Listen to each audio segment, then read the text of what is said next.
Hello everybody, hope y'all having another blessed day. In today's video, we are back on a game of Wizard101. For today, I'll be showcasing to you guys my basic gear setups for my level 180 max Storm Wizard. Alright, so without further ado, let's get into my two builds. Now, on my Storm account, I have two primary builds I'll be showcasing today. One, of course, in Storms are typically known as the main hidden school. I have my main aggro-based school, or stats. And then also I'll be rocking and showing you guys basically my support row, which for whatever reason my Storm is not going to be a hitter in whatever setup, which is very rarely happens, right? Then sometimes I'll be in a support row too with a little bit better resist stats, right? So let's talk about the Storm. So Storm right now, health is finally over 10,000, which is nice to see. And I kind of run more of a glass cannon build, which is all Storms basically will.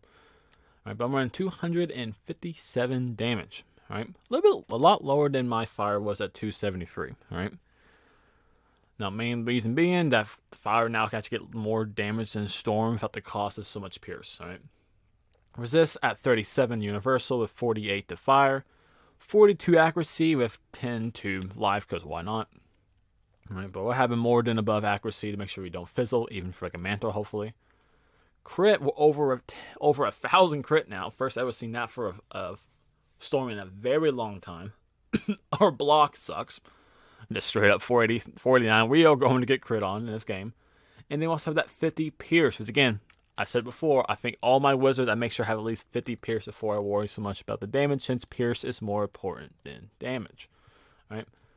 Pick conversions, high whatever, then 100% power pip. You know the deal. All right. Now, to get into the stats of this, this I talked about back on the Fires video. Basically, I'm running almost full Abomination setup with some changes being either the wand, be it in the amulet, or being in the Ace of the Robe. All right.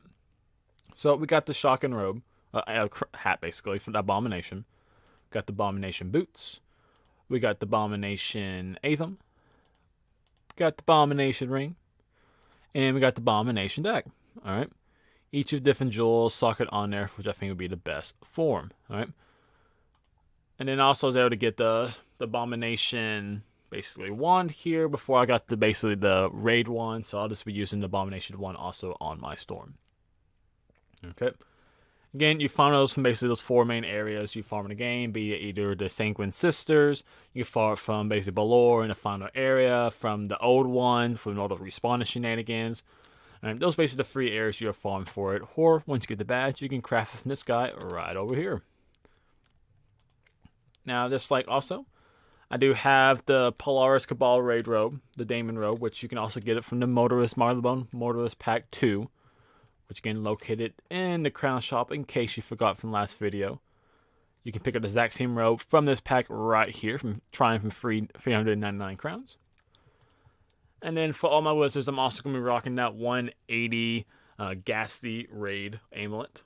Pretty easy to get, but you do have to complete the raid at least a couple times to get some reagents to upgrade it from 170 to 180.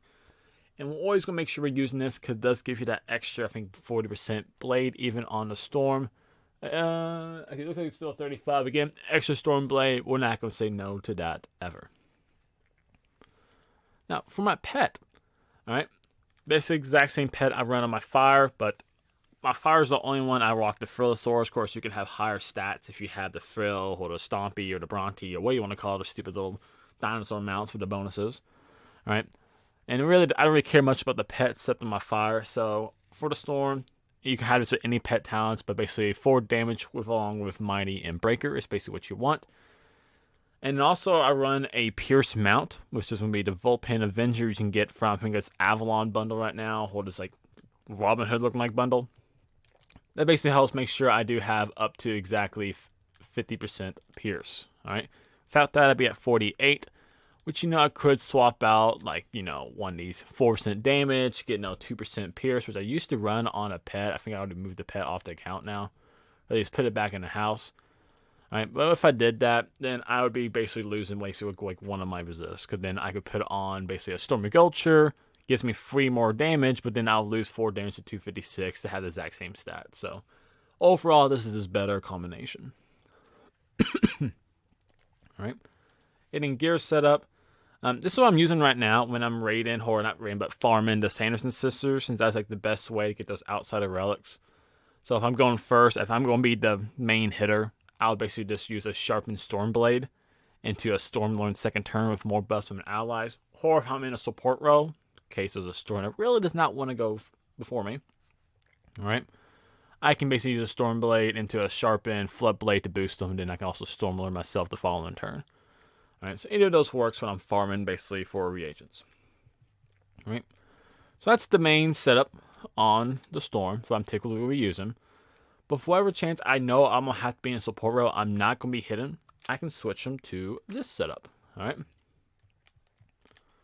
now swap some things around, but now in my setup here, I go up basically around 1700 health, so that's okay for a Storm. It's not high.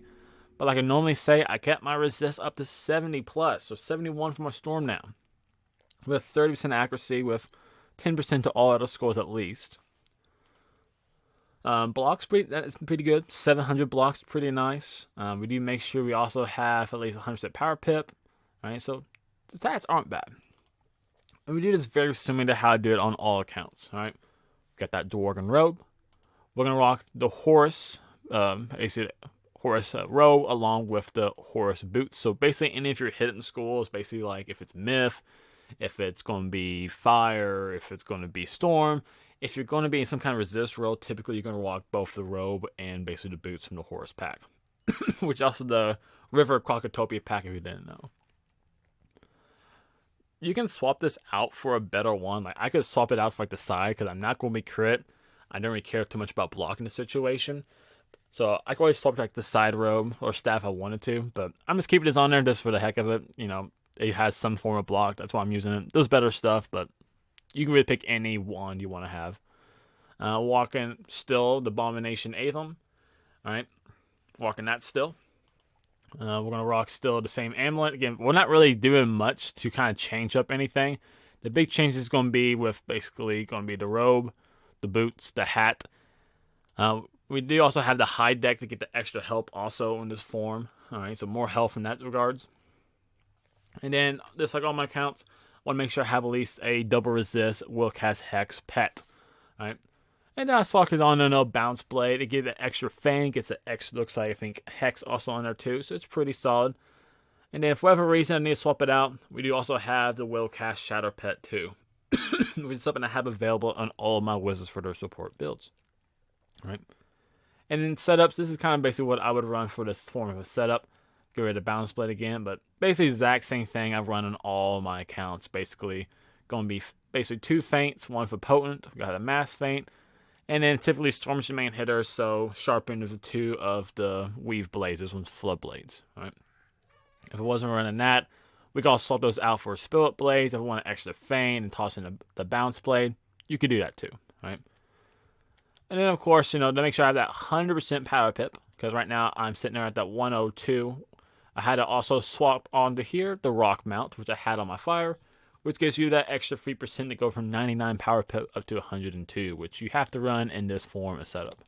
Alright? And that's mainly because the Horus skill, at least the boost, does not give you that much, basically, power pip. See, I lose 2 of it, going from my main hidden setup to down to the Horus. And I think even the hide one, I could rock the high, but then I'll have less resist than I believe 70. So overall, it's not worth it. But with that's going to do it for today's video. I hope you guys enjoyed.